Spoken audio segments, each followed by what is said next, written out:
Dubaï est l'un des 7 émirats de la Fédération des Émirats arabes unis. C'est aussi le nom de la capitale de l'émirat située sur la côte du golfe Persique, une ville qui concentre des projets architecturaux gigantesques. Ici, en plein désert, on peut faire du ski dans une station couverte. Vue du ciel, cette capitale semble tout droit sortie d'un film de science-fiction. Difficile d'imaginer qu'il y a seulement 50 ans, elle se résumait à une immense étendue de sable parsemée de palmiers.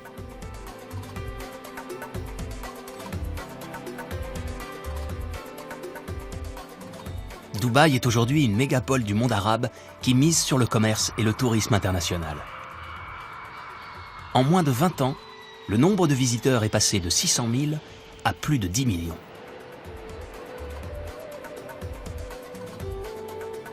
Dubaï aime les records. En plus de ses fameux gratte-ciel et de ses îles artificielles, la ville possède un métro très sophistiqué.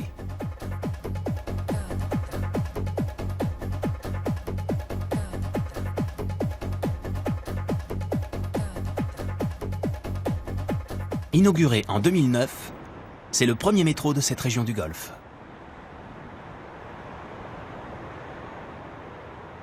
Et il obtient le titre de plus long métro automatique du monde en 2012.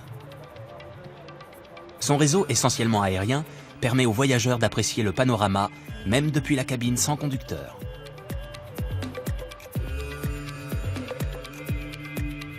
Les stations en forme de perles sont un clin d'œil à l'industrie perlière, autrefois prospère dans l'émirat.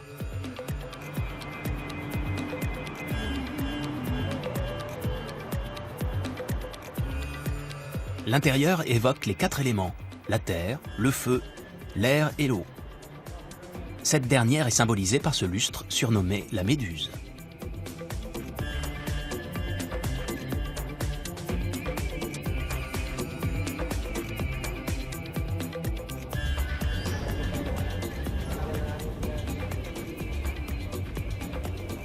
Le réseau se veut moderne, avec par exemple des stations climatisées, des doubles portes anti-chute et tout un réseau de surveillance.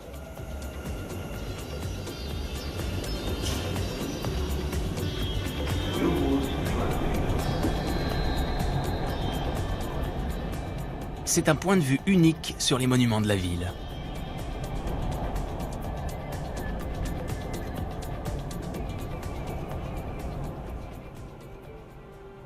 On peut jeter un coup d'œil à l'impressionnante tour Burj Khalifa de 828 mètres.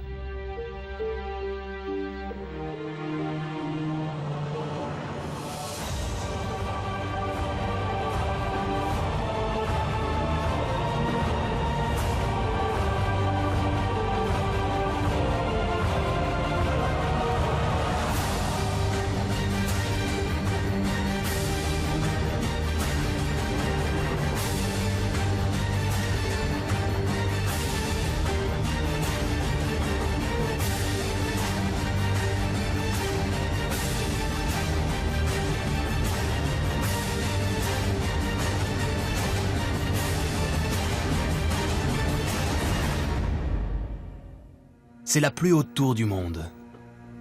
Avec 57 ascenseurs, les visiteurs voyagent à la verticale au rythme de 10 mètres par seconde. Sensation garantie.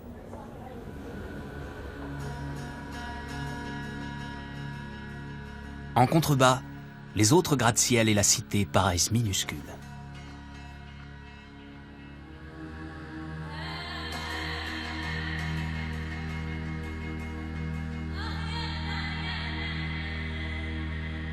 L'entretien des vitres relève du défi.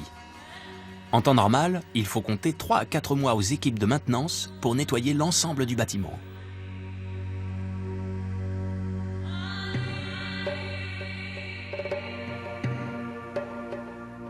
La tour emploie environ 40 agents de service. Aujourd'hui, on n'est pas là pour nettoyer les vitres. Il y a un problème avec un panneau de verre, on doit l'inspecter.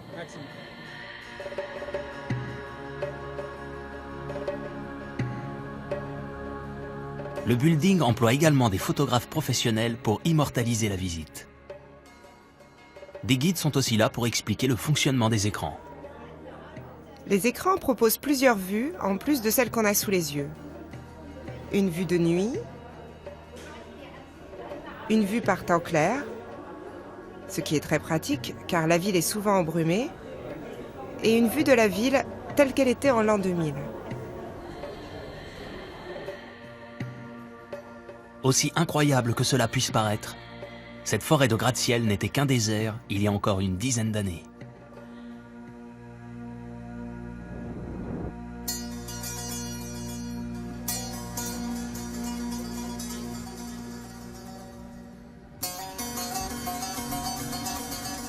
Avec la richesse pétrolière et le développement fulgurant de l'émirat, les Bédouins se font rares dans le désert.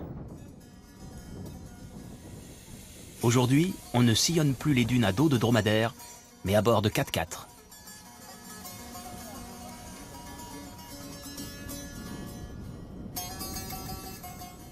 Ces véhicules sont devenus les nouveaux jouets du désert.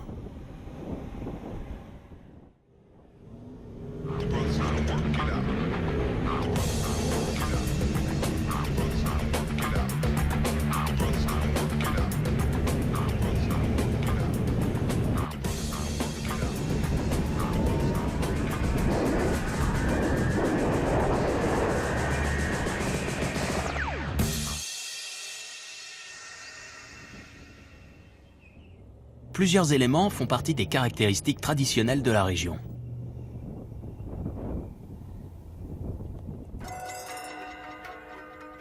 La fauconnerie reste un art très répandu dans le désert.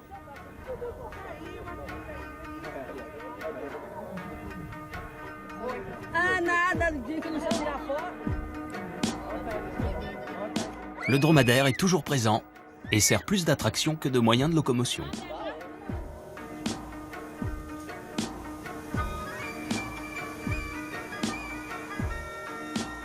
Le henné est aussi une production locale séculaire. La poudre est tirée des feuilles séchées de l'arbuste du même nom. Elle est utilisée pour teindre les cheveux, les ongles, la paume des mains et la plante des pieds. Cette tradition remonte à 6000 ans et les femmes la perpétuent de génération en génération.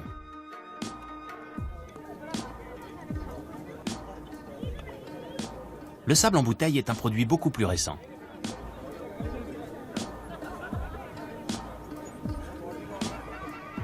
Les spécialistes de cette activité proposent des créations de toutes sortes.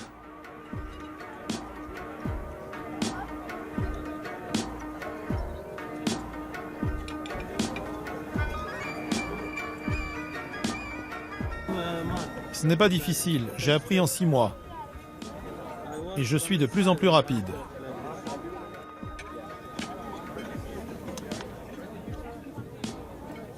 Et voilà. Chaque bouteille est fermée hermétiquement. Ne vous inquiétez pas, on les ferme avec un bouchon en silicone.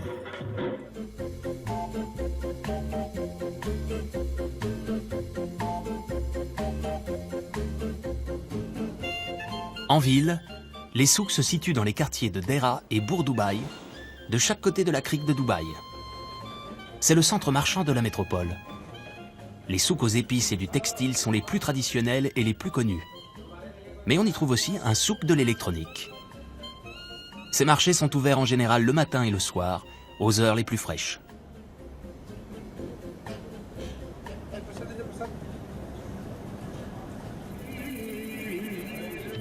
Environ 80% des Dubaïotes sont des expatriés. La majorité d'entre eux sont des hommes originaires d'Europe et d'Asie venus là pour travailler. La communauté indienne est l'une des plus importantes. Selon le dernier recensement, elle représente la moitié de la population de la capitale.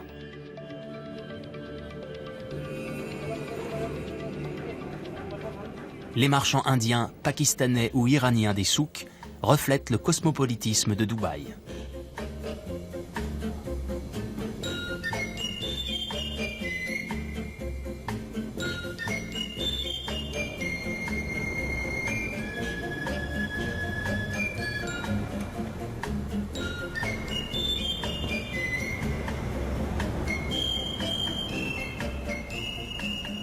La cité développe aussi sa zone portuaire, qui se place au 3e rang mondial en termes de réexportation de marchandises. Les nouveaux produits arrivent également à bord des bateaux traditionnels en bois, appelés dhow. La baie est le cœur battant de Dubaï. L'eau qui l'aborde est un bras de mer naturel du golfe Persique. Les dhow créent un vrai contraste avec l'architecture ultramoderne de la crique.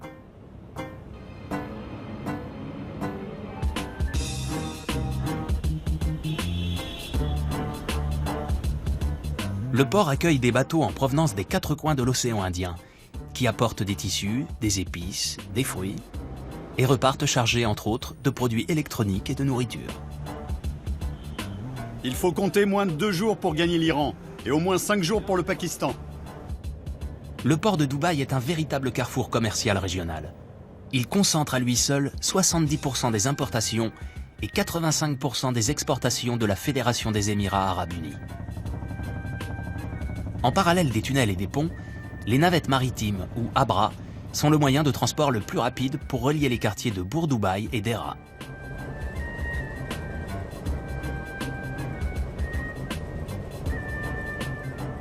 Une fois que les 20 passagers ont payé 1 dirham émirien pour monter à bord, le taxi d'eau se met en route.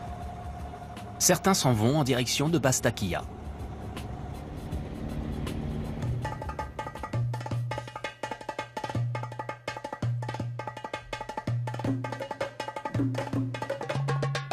Bastakia est l'un des plus anciens quartiers de Dubaï. Il tient son nom de la ville iranienne de Bastak, car c'est ici qu'un grand nombre d'Iraniens ont convergé à la fin du XIXe siècle.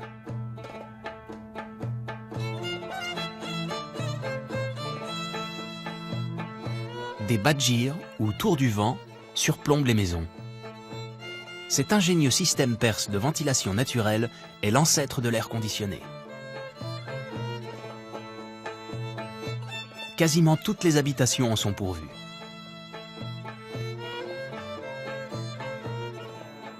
Le principe est simple. La tour est une sorte de capteur de vent qui permet de remonter l'air chaud vers le sommet et de faire descendre l'air frais. Bastakia apparaît comme une enclave paisible au milieu du tumulte de la ville.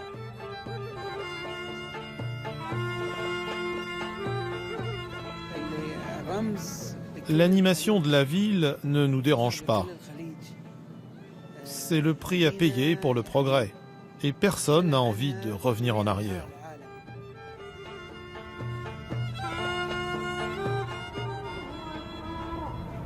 Les anciennes demeures restaurées des marchands perses bordent les ruelles de Bastakia. Et certaines débouchent sur la mosquée blanche. La gastronomie locale mélange surtout les saveurs de pays voisins. La cuisine libanaise, iranienne, indienne ou pakistanaise se retrouve partout dans l'Émirat.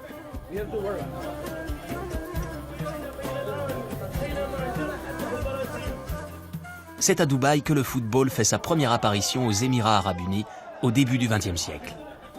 Un sport devenu très populaire, au même titre que le cricket.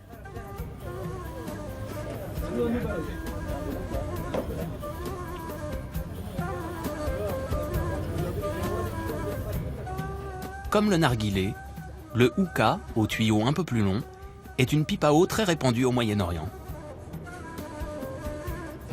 Le jeudi est veille de week-end dans les Émirats, et Dubaï se couche tard. C'est l'occasion d'aller à la découverte d'un marché peu ordinaire.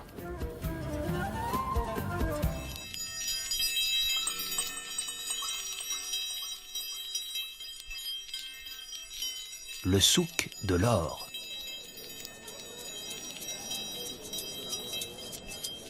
« 300 boutiques proposent des bijoux de toutes sortes sous forme de bracelets, broches, colliers et bagues.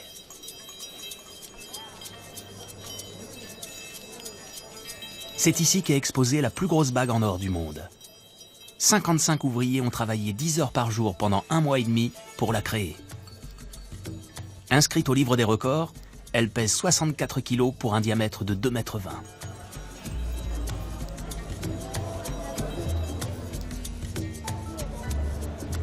Même si l'or est un métal précieux, on peut toujours marchander. C'est le cas de ce jeune couple qui essaie d'obtenir le meilleur prix pour des bracelets.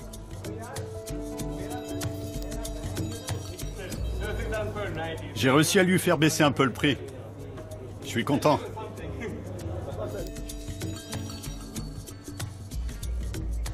Des orfèvres travaillent sur certaines commandes dans les ateliers voisins.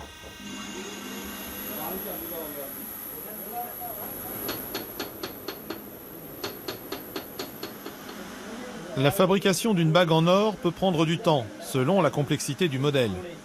Certains anneaux tout simples peuvent être prêts en 3 ou 4 heures. Si Dubaï s'affiche comme capitale mondiale du shopping, ce n'est pas seulement par le biais de ses marchés.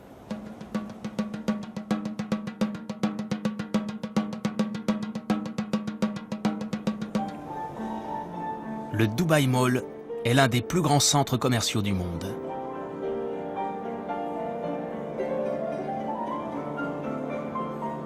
Il y a même un pianiste pour l'ambiance.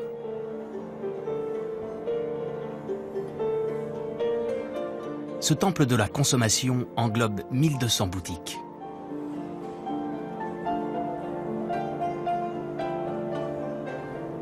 Mais les magasins ne sont pas le seul attrait des lieux.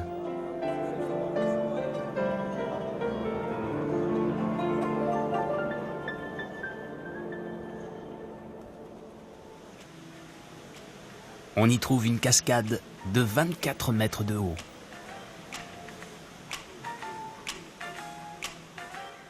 Et un aquarium de 10 millions de litres d'eau qui expose 140 espèces d'animaux aquatiques, dont 400 raies et requins. Le panneau principal d'observation mesure près de 33 mètres. Et c'est évidemment le plus grand du monde.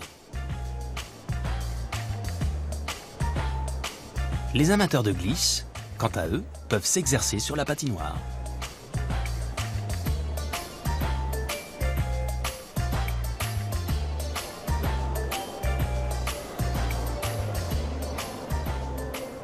Le soir, la fontaine de Dubaï s'anime avec des jets d'eau de 150 mètres de haut.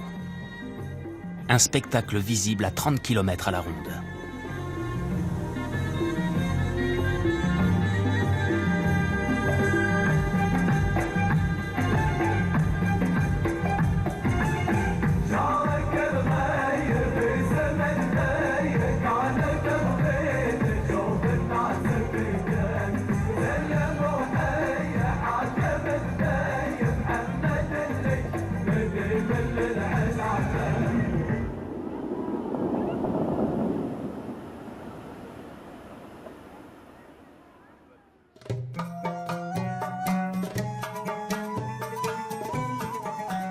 Les dromadaires occupent encore une place importante dans la société dubaïote.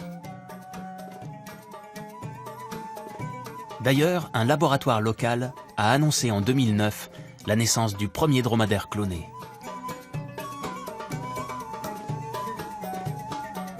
La région d'Al-Lizeli héberge de nombreux élevages de dromadaires pour leur lait et pour les courses.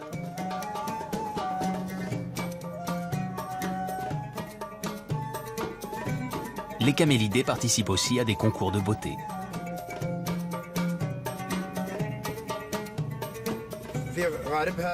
Pour ces concours, on tient compte de la beauté des yeux, des oreilles, du cou, de l'élégance de la démarche et de la manière dont il s'assoit.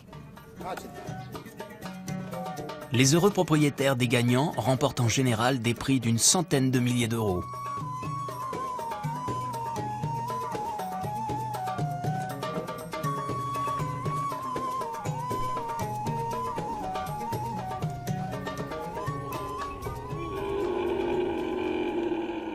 Mohamed est chargé de surveiller ces jeunes dromadaires. Ils sont séparés de leur mère depuis quelques heures seulement et sont très agités.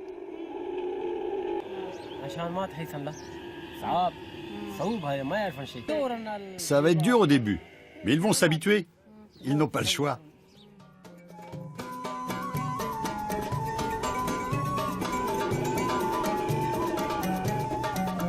Les dromadaires installés à l'ombre vont participer à la course de cet après-midi. C'est une course préliminaire, la dernière avant la saison du championnat.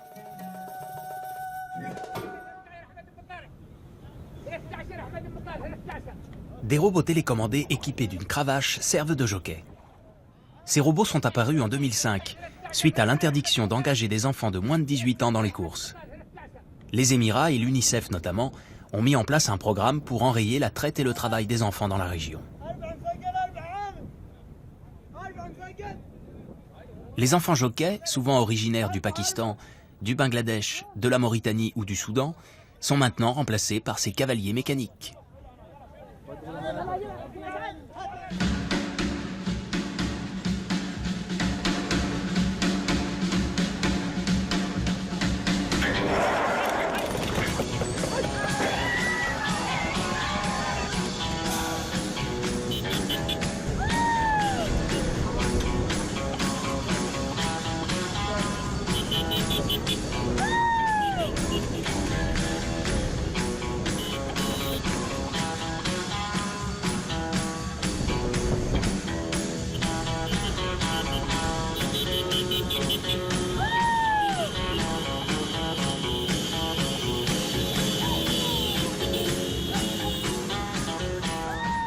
Ces courses sont l'un des sports les plus populaires des Émirats.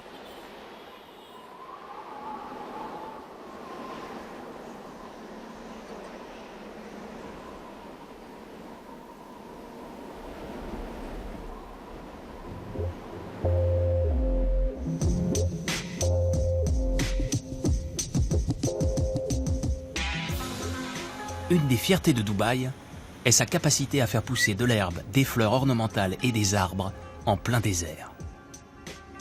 Ces étendues luxuriantes sont un symbole de prospérité. Leur entretien nécessite plus d'1 milliard de litres d'eau dessalée par jour.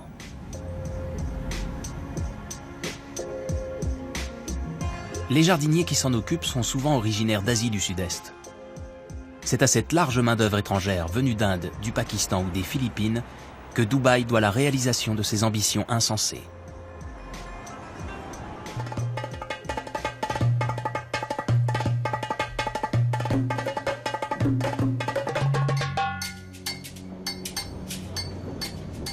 Les conditions de travail des ouvriers du bâtiment sont particulièrement difficiles. Ils sont souvent obligés de travailler jusqu'à 12 heures d'affilée sous un soleil de plomb en échange d'un salaire extrêmement modique.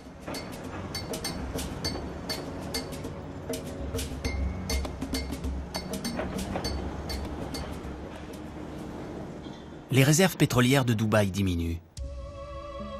Aujourd'hui, l'Émirat mise sur l'immobilier, le commerce et le tourisme de luxe. À l'origine, Dubaï ne possède que 70 km de côte. La création d'îles artificielles lui a permis de doubler la taille de son littoral. L'une d'elles est dominée par l'unique hôtel 7 étoiles du monde.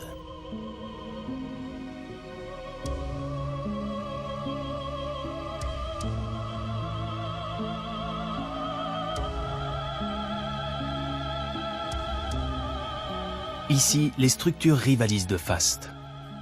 L'Émirat se place à un carrefour avantageux des marchés d'Europe, d'Asie et d'Afrique. Il fait donc également en sorte d'attirer les investisseurs étrangers.